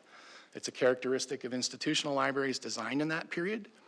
Its bold masses and its rugged materials inside and out make a statement about the permanence of the library in the city. It's a functional building, and it's the backbone of the Peoria Library System, housing not only its share of the collections, but also the library's administrative and technical services functions. While these are, for the most part, flattering descriptions of the main library, it is a very different library than its Sunrise Mountain Branch Library sibling. The time has come, apologize. There we go. The time has come to try to improve the library experience, both inside and outside, of course within the limits of an established capital budget. In Peoria, we believe in making our services available to and comfortable for all of our citizens, including those that have differing abilities. Just an interesting fact, our building's design and construction drawings were dated only 2 weeks after the passage of the 1990 Americans with Disabilities Act, or what you know as the ADA. This means that the law came into existence fully after the building's design was complete. So by today's standards of the ADA, we're out of compliance, and we need to look holistically at the building's entry, all of the restrooms, both staff and public, and the water fountains. Except for changes in the collections, the introduction of public computers, and a carpet project that I did now, embarrassingly enough, almost 15 years ago, Peoria Main Library is largely unchanged. We also managed to make it over 25 years without major maintenance needed on the exterior walls, the window, and the roof. With so many needs and an eagerness to tackle them all at the same time, how did we tackle the preparation? Well, the answer is that we did so one step at a time. We needed to assess our starting condition by studying the condition of the building, not through our own eyes, but through the eyes of trade subcontractors who rendered their expert analysis of each of the building's important systems.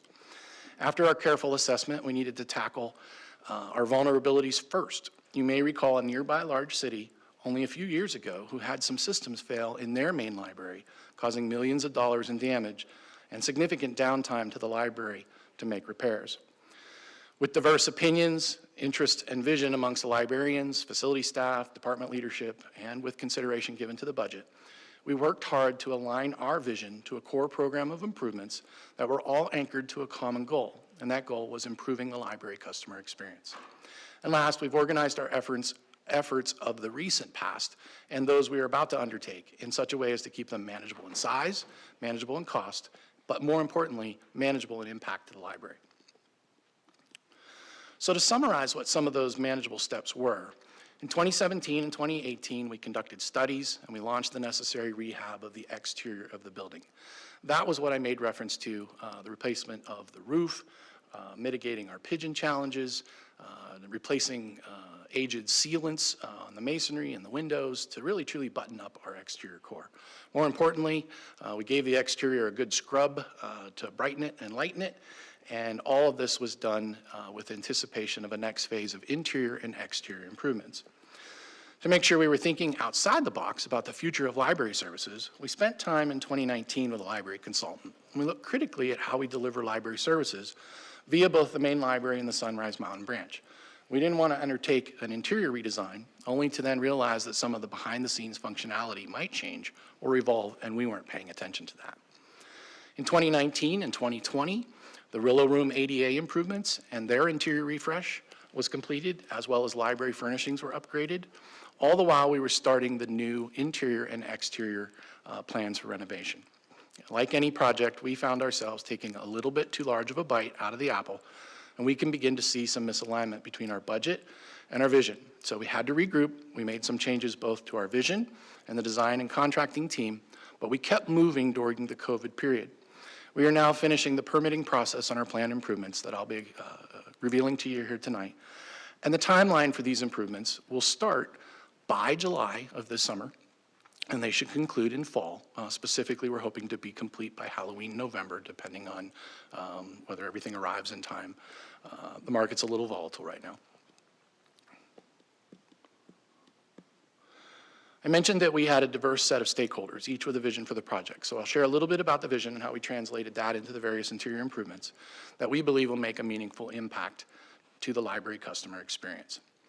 I mentioned ADA was our first priority to address. Believe me when I tell you that the new, modern, and fully accessible restrooms for all ages, which includes changing benches, will be far more exciting than the sleek new fire alarm system that gets installed throughout the library.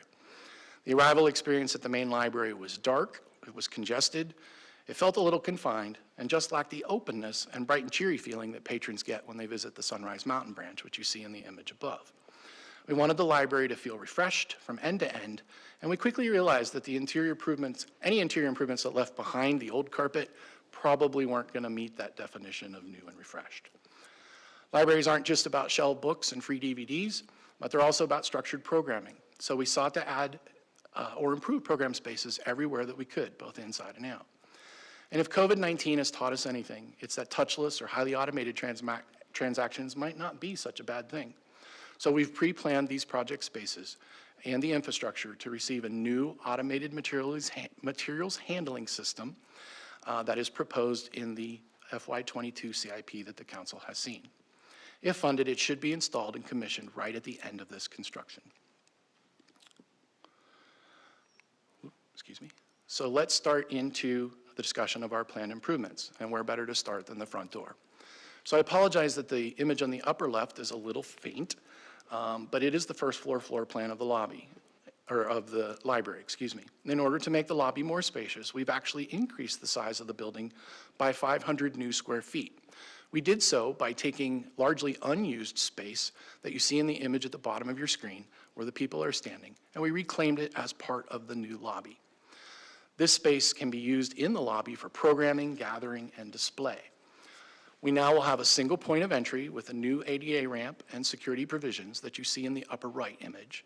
We'll have a gazing garden outside a new amenity called the Friends Living Room, which I'll show you in just a second.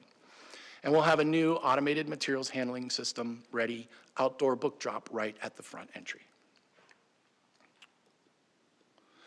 Stepping inside the first floor lobby, we have a few exciting changes planned. First, in the floor plan in the upper left, the areas shaded in green represent all of the areas that are going to get some degree of more substantial makeover. We plan to carpet the entire library and paint where appropriate.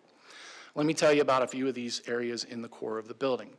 Starting in the lower left image, you'll arrive into a new spacious lobby where off to your right, in the upper right image, is that new Friends of the Library living room that I spoke of. This design provides for less obstructed visibility between the main desk and the main entry. We've captured natural daylight by adding a skylight on the second floor balcony and introducing new bright LED lighting in the lobby. We're taking a break from a lot of the brick, and we're introducing new modern and durable finishes throughout the lobby space. We've refreshed the multi-purpose room that is adjacent to the lobby, and we've taken down the walls to the current kitchenette to enable the kitchen function to be used for program activities in conjunction with the room. And as I mentioned before, we're going to have new ADA-compliant restrooms, a new unisex restroom, and also a new family restroom with a full-size changing bench. We mentioned we wanted to improve the customer experience, which for many involves either I can do it myself, transaction with a self-check machine or looking up something on a collection terminal, or somebody may need a full-service engagement with library staff. Well, for either case, we have introduced new modernized circulation desk on the first floor as part of the lobby improvements, a new children's reference desk on the first floor in the lobby or in the children's wing, and a new reference desk on the second floor, each with new ADA, each compliant with ADA, both from the staff side and the patron side. We have new contemporary flooring materials throughout, playful LED lighting overhead, and we have added secure points of entry to all of the staff areas. Moving upstairs to level 2, again, you can see in the upper left floor plan, our primary renovation focus area are the areas in green. On the second floor balcony, I mentioned that we're adding a skylight to allow natural daylight down into the lobby. We're demolishing some of the heavy brick mass at each of the main staircases, And we're replacing them with glass staircase railings that really opens up the space. We're going to cover over much of the brick. In the upper right image, you can see the representation of an accent wall with the Peoria train station art piece focused. The goal is to really kind of give the library a new and improved modern look. In the lower right image, I apologize, I don't have a rendering, but in place of where the current second-level reference desk is, we plan to infill with glass-separated program rooms for some new programming opportunities that the library is envisioning. So let's move outside. As I mentioned, everywhere we could, both inside and out, we're looking for new programming opportunities. But we set our sights on improving the children's courtyard, which all of us agreed was anything but children-oriented, comfortable, or candidly, even very inviting. The images above are what we have today. In sharp contrast, I'm excited to show you what we've got planned to take its place. Allow me to introduce you to the new improved children's courtyard at the Peoria Main Library. When we choose to, perhaps for campus events or in consideration of future improvements that might occur on this side of the campus, we can open up the large desert-themed gates and we can allow the library or even municipal complex visitors to stroll in past the nice plantings, enter the courtyard, and explore what it has to offer. The offerings include new illuminated parasol shade structures to provide vibrant shade in the space, artificial turf and lush plantings all around, interactive sensory wall panels, a raised hummingbird and butterfly learning garden for the children, you see in the lower right. Again, I mentioned the nature-themed decorative steel gates, which can open to the campus core, and our hope is that this outdoor respite rivals what we have at the Sunrise Branch. So just recarpeting alone is a monumental task, let alone all of the other improvements that we've weaved together in this project. We had to think hard about how to phase these efforts to ensure that safety was always first and that our patron access would be prioritized. As I mentioned on the timeline side, we plan to start by July and we should be completed in November of this year. For the duration of the project, staff are committed to ensuring that despite our construction barricades, our signage, and our caution tape, and I'm sorry, maybe a little bit of dust, you'll still be able to retrieve the book from your hold list or complete that school research project. Arriving now at the request of council, I'll answer any questions that you may have. The request this evening is to award a contract amendment to Wilmang Construction for a value not to exceed just over $2.4 million for a guaranteed maximum price construction contract. This award also entails city-paid expenditures in an amount up to $138,000. So with that, I'm happy to answer any questions. Thank you. Thank you. Council, are there any questions for Mr. Striffler? Councilmember Hunt. Wow. That's with an exclamation point, by the way. Thank you, Ed. And thank you, John. I see you out there. And Adina, and so many others, I'm sure, that are not sitting here tonight. You know, it just ain't your grandma's library anymore, or your mom's, or probably your your great Aunt Hattie. The metamorphosis of library and book lending and as a place to study or read has changed dramatically with our lives, with what our patrons expect now. And I just have to say kudos to our staff here at Maine for working under not bad conditions, but primitive conditions for what our patrons probably expect. Yet I've never seen any mom and toddler coming out of there without a great big smile on their face, and I've never heard a word of complaint from any of the workers there. It's a happy place. I will also say that, boy, the way they built those industrial buildings, they were there to last, weren't they? So there's no chance of it falling down and will certainly withstand the improvements that you have to make, and they're brilliant. I mean, just look at this. We had a preview last week with Adina's presentation. I just can't wait. And I guess one of the things I'm happiest about is that it's going to be only November. I mean, I'm used to working in decades and millennials and things like that in terms of things that I want to see happen. But this is amazing, and It's just going to be, all of Peoria will benefit from this, not just South Peoria and not just Acacia and Pine districts. This is for everyone, and it will rival Sunrise Mountain.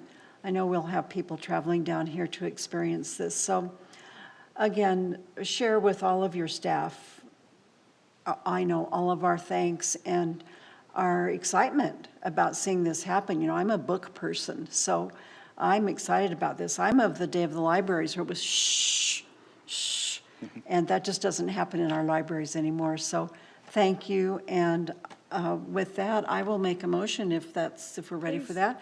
I move that we award $2,402,734 and set this production, set it to go. Thank you. Do we have a second? We have a motion and a second. Council, please vote. Councilmember Finn? Aye. And it passes unanimously. Thank you. Thank you very much, Mayor and Council. Exciting work. All right. With that, the next item on the agenda is call to the public for non-agenda items. If you wish to address the City Council, please complete a speaker request form and place it in the bin next to the speaker's podium. And I have received no speaker's request forms. So we will now move on to reports from the City Manager. Mr. Tyne. Thank you, Mayor and Council. Just a brief observation. Just as you recall, on March 11th of this year, President Biden signed into law the American Rescue Plan Act. That act is a comprehensive federal initiative that included direct assistance to local governments. And as you recall also, our Intergovernmental Affairs Director, Thomas Atkins, provided an overview of the expected uses of those funds. We, as staff, had promised to get back to you as soon as possible to look and to make sure that we put those dollars into play. Your staff has mobilized, and we anticipate at your April 20th meeting that we will provide to you an overview of our approach on stakeholder outreach efforts, the best way to leverage these dollars and Peoria dollars to achieve our results, and also to identify key funding priorities, in other words, buckets of funding that we would put forward. Similar to the CARES Act funding that we have put forward, we anticipate such relief in such areas as rent, mortgage, and utility assistance, a multi-pronged effort to help Peoria businesses get back on their feet, and also public safety investments towards our police and fire operation. Of course, all of this is something that we will present in its totality. We'll have Chris Hallett, our Neighborhood and Human Services Director, who's spearheading the cross-functional team to look at this, provide that presentation. We will look for your guidance to move quickly on that. This funding is only part of the solution. I wanted to express our appreciation to our City of Peoria employees, not only those that are putting these dollars into play, but all of those essential staff workers that we've had since March of 2020, I should say, of last year, that have really to ensure that our essential services are put in play. So just wanted to give you an update on that important initiative going forward. Those are all the prepared statements I have, so thank you, Mayor. Thank you, Mr. Tyne. And you know, I really appreciate you coming back to us and letting us have a robust discussion about how those funds are going to be used for the benefit of the residents of the City of Peoria, the businesses in the City of Peoria, and for everyone who's been impacted by this very long pandemic that we have been working within. But you brought up the fact that our City of Peoria workers are essential, and we saw that this evening when we were able to do the proclamation for the Peoria Police Department telecommunications, and how important those people are, and nobody stopped working. We had all of our employees are essential employees, and we were still able to get out all of our core services, and somebody still answered when you dialed 911, and somebody still picked up your trash. There was no hygienic problems in our city because of a pandemic. So for all of those reasons, I would just like to reiterate what you said about essential workers, and hope that you will, when you come back to us to talk about these federal funds, that we can include our gratitude for the essential workers in the City of Peoria who never stopped, no matter what was going on. Thank you. We absolutely will. Thank you. And we will now go on to reports from our Youth Council liaison, and I will start with Mr. Van Winkle. Thank you, Mayor and Council. So the Youth Advisory Board recruitment video has been edited and premiered to City Youth at our recent Youth Government Day, which Liaison Tuari will be happy to talk about in a little bit. But the video is part of an aforementioned Youth Council Liaison project that Sanvi and I have been working on as part of our Youth Master Plan of Youth Advisory Board. And the video is undergoing progress so that it can be eventually distributed to nearby schools in Peoria as part of Liaison Tuari and my contribution to the master plan, and hopes to diversify our board, increase recruitment and such. And we're just getting a lot of great progress on it. The bulk of it was just getting the video done, because the rest of it the fallout would get us to where we need to be. And so we're just excited to see the effectiveness of our work and see that come together. It's many Youth Advisory Board members contributed to the video and participated in the filming, and so this is going to be something really exciting for them to see themselves in, maybe at their own school when it's playing, for people to recognize, I know them, just like people that that you see every day are a part of this board, and hopefully it'll get a lot more people to apply and be interested. So that's what I have to report on today, Mayor. Good, thank you. I hope to see that video too. And Youth Council Liaison Tuari? Thank you, Mayor and Council. So segueing off of the video, we were able to debut it at the Youth Government Day event. I wanted to report about how that went. So this year we were able to have our very first virtual Youth Government Day. In previous years we've always had it in person, but obviously due to COVID-19 we had to have it virtually this year, and it went pretty well. We were able to get a lot of city support, so I'd like to thank everybody who helped us with that. We were able to start off the event with keynote speakers from city staff, and youth who attend Peoria schools were able to come to the event and listen to the speeches and learn from the city staff. And as the evening progressed, we were able to divide into breakout rooms with each separate city department. So we had representation from the engineering department, public services department, neighborhood, and human services department. And youth were able to pick which breakout room they wanted to go to and learn about opportunities, not only for themselves, but also for their futures. There are a lot of youth programs within those neighborhoods as well, so youth also had the opportunity to learn about how they could get involved right now, and also potential career opportunities in the future. And then we were able to end off the evening with just great representation, and we were able to learn so much, and we hope to take all of the breakout room information and convert that into educational resources that we can upload onto the Youth Advisory Board site on the Peoria website, so that if any youth who were unable to attend the event or miss the event can go and watch the recorded sessions. So it was a really great event, and I would once again just like to thank everybody for all of the support and allowing us to have this event despite COVID-19. So that's all I have. Wow, great job. And thank you for making sure that we have a future workforce for the city of Peoria. Appreciate that. And yes, Councilmember Hunt.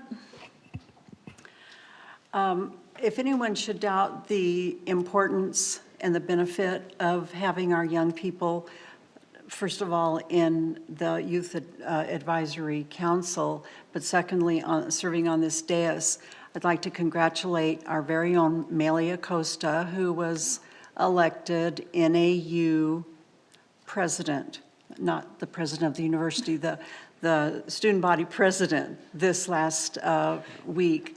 And she grew up here. We raised her. We helped her. She's a natural leader, but we helped her along. So, Melia, if you're listening or if your parents are listening, congratulations, and we love you.